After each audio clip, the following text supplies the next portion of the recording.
Hello everybody, this is Commander Strain and welcome back to Armoured Warfare. Once again we're on the 0.19 Russian public test server and today we're going to be looking at the FV438 Swingfire, the British Tier 6 tank destroyer. As you all know, currently on the live server this vehicle sits at Tier 4, but as part of Balance 2.0 it's getting moved up to Tier 6 and getting appropriate buffs for its new position in the tech tree. The mobility and base combat characteristics on the Swingfire remain pretty much the same, although at Tier 6 it does have 1,870 hit points. It's the change of class designation and increased damage potential as a Tier 6 vehicle that is very interesting to me. Now as a tank destroyer, the Swingfire has lost its designated target special ability, and the 170mm Swingfire rockets now do an appropriate amount of damage for its tier and class, between 612 to 748 damage with 700mm of penetration. Now when I first learned of the changes with retrofits and the fact that in order to get the warning that an ATGM had been fired at you, a specific retrofit, the Advanced Laser Warning Receiver, needed fitting to your vehicles, I was extremely concerned about how OP ATGMs could be.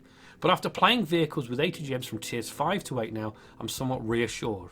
ATGMs are much harder to guide onto your target, especially if that target is moving, which shows that the change in designation for this vehicle as a tank destroyer is definitely right.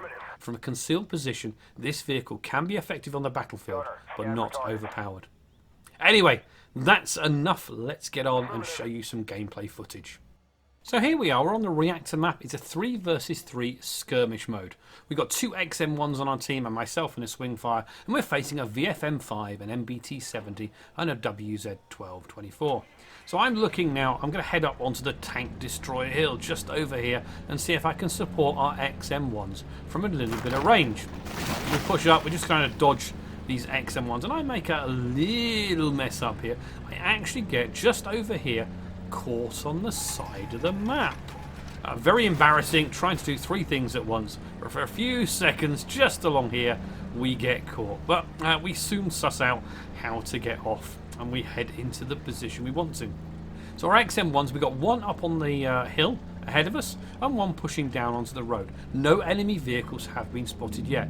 Okay, there is the WZ. We get a missile fired off at him. Lovely first shot, 799 damage. Second shot, 641 damage, and we get the first kill. So two missiles, 1,440 damage against a tier 6 MBT. Not bad.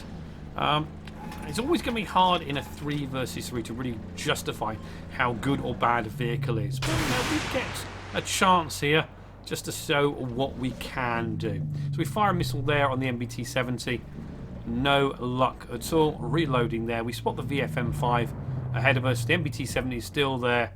We're just waiting for that 18-second reload. Unfortunately, he's just going to pop back as our weapon system is ready to go. We're waiting for him to pull out again. That's where I pop a shot. Lovely aimed. 720 damage to him. Second missile is fired. It bounces. It fails to fuse due to the high angle.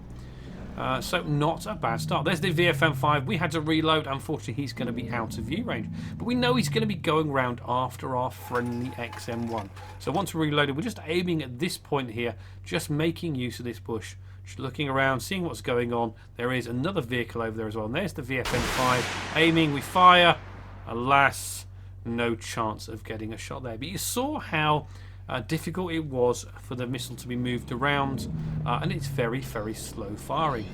So there you go, our XM1 takes out the MBT-70. And we're kind of thinking now our XM1s are going to push up onto the last remaining vehicle. Let's get off this hill and see if we can get into a position where we can do a little bit more damage. So pushing along this road, don't want to get too close to the VFM5. This is not a close-in brawling vehicle. The missiles, when fired too close to an enemy vehicle, as they are upwards, very, very hard, even when you're on the enemy target with your aiming reticle, to actually get a close range missile hit in. And this is why this is now designated a tank destroyer. It is definitely better from range. So the VFM5 is being engaged. We're just pushing up here, see if we can get a shot on there. Unfortunately not. But it's a victory, and we show a little bit about what the Swingfire can do at tier 6. So let's take a look at the post-game stats. I did 2,160 damage, I got 1 kill, 1 assist, and I earned 1,553 base reputation. If you've enjoyed this video, don't forget to hit that like button, hit that subscribe button, and I'll see you on the battlefield.